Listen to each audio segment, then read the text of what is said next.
بسم اللہ الرحمن الرحیم الصلاۃ والسلام علیک یا رسول اللہ وعلی آلک و اصحابک یا حبیب اللہ صلی اللہ تعالی علیہ وسلم۔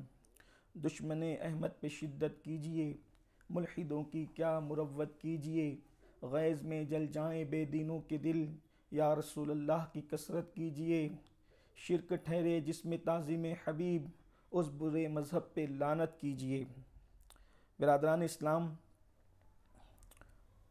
15 دسمبر 2023 کو شہر مالیگاؤں میں عائشہ نگر قبرستان کے گیٹ کی افتتاحی تقریب میں فقیر قادری کا بیان ہوا، جس میں ہم نے اپنے بزرگوں کے موقف کا اعلان اس انداز میں کیا کہ جن لوگوں نے اللہ کے رسول صلی اللہ علیہ وآلہ وسلم کی شان میں گستاخی کی، ان پر علماء حرمین شریفین نے کفر کا فتویٰ دیا، جس کو امام اہل سنت سیدی اعلیٰ حضرت رضی اللہ تبارک و تعالیٰ عنہ نے اپنی کتاب حسام الحرمین میں شائع فرمایا۔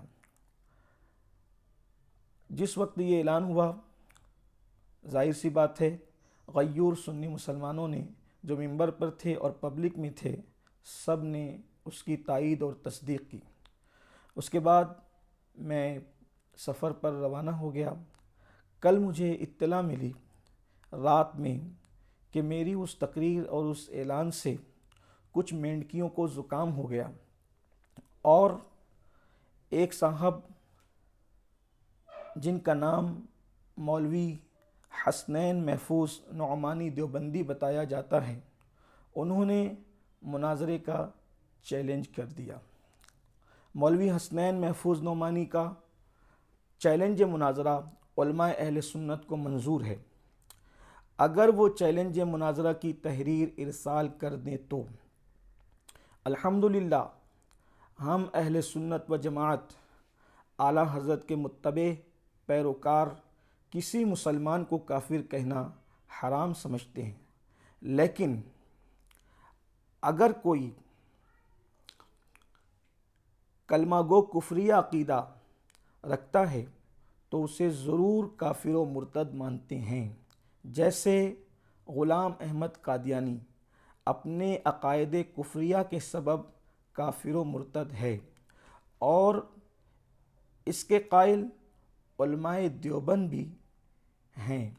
اسی طرح دیوبندیوں کے عقائد باطلہ بھی کفریہ ہیں، لہٰذا ایسی صورت میں حکم کفر بیان کرنا کسی مسلمان کو کافر کہنا نہ ہوا۔ مثلاً دیوبندی جماعت کے حکیم الامت مولوی اشرف علی تھانوی اپنی کتاب حفظ الایمان میں اللہ کے رسول صلی اللہ علیہ وآلہ وسلم کی توہین کرتے ہوئے حضور علیہ الصلاۃ والتسلیم کے علم مبارک کو جانوروں سے، پاگلوں سے اور بچوں سے تشبیہ دیتے ہوئے وہ لکھتے ہیں، آپ کی ذات مقدسہ پر علم غیب کا حکم کیا جانا اگر بقول زید صحیح ہو تو دریافت طلب امر یہ ہے کہ اس غیب سے مراد بعض غیب ہے یا کل۔ اگر بعض علوم غیبیہ مراد ہیں تو اس میں حضور کی کیا تخصیص ہے؟ ایسا علم غیب تو زید و عمر بلکہ ہر صبی و مجنون بلکہ جمیع حیوانات و بہائم کے لیے بھی حاصل ہے۔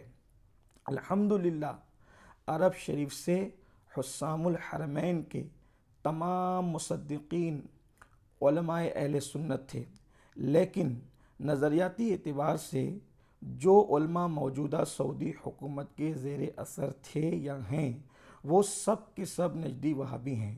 ان کے نظریات وہی ہیں جو محمد ابن عبد الوہاب کے تھے۔ انہی لوگوں نے علماء اہل سنت اور عوام اہل سنت کو قتل کیا، صحابہ و اہل بیت کے مزارات کو مسمار کیا، ان کے مقابر پر بلڈوزر چلائے اور گنبد خضرا کو شہید کرنے کی ناپاک کوشش کی۔ ایسے ظالم، سفاک، قاتل اور صحابہ و اہل بیت کے گستاخ آپ کے نزدیک علماء حق ہو سکتے ہیں، ہم اہل سنت بریلویوں کے نزدیک نہیں۔ اور ہرگز نہیں۔ مولوی حسنین محفوظ نعمانی دیوبندی نے اس بات کا اعتراف کر لیا ہے کہ ان کا عقیدہ وہابیوں نجدیوں کی طرح ہے، اور وہابیوں نے جو ظلم و ستم اہل حرمین پر ڈھائیں وہ اس سے متفق ہیں۔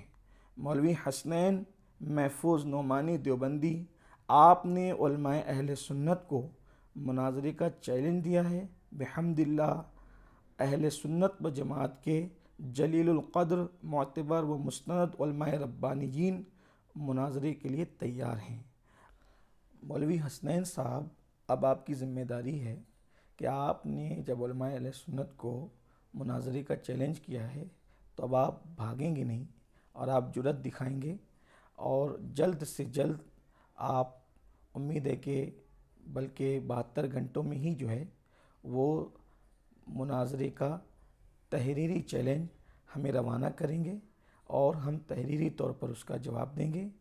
آپ تحریر جامع مسجد یا رسول اللہ پر نماز کے اوقات میں روانہ کریں، وہاں کے امام صاحب حضرت مولانا حافظ غفران صاحب کے سپرد کر دیں، اور انشاءاللہ تعالی جیسی آپ کی تحریر آتی ہے چیلنج کی، ہم اس کا جواب فوری طور پر تحریری طور پر انشاءاللہ تعالی دے دیں گے، اور بہت جلد جو ہے تاریخ اور جگہ وغیرہ سارے جو معاملات ہیں وہ طے کر پرسکون انداز میں امن و امان کے ساتھ بیٹھ کر کے گفتگو ہوگی، انشاءاللہ مناظرہ ہوگا، تاکہ حق اور باطل شہر مالیگاؤں کی عوام کے سامنے عیاں ہو جائیں۔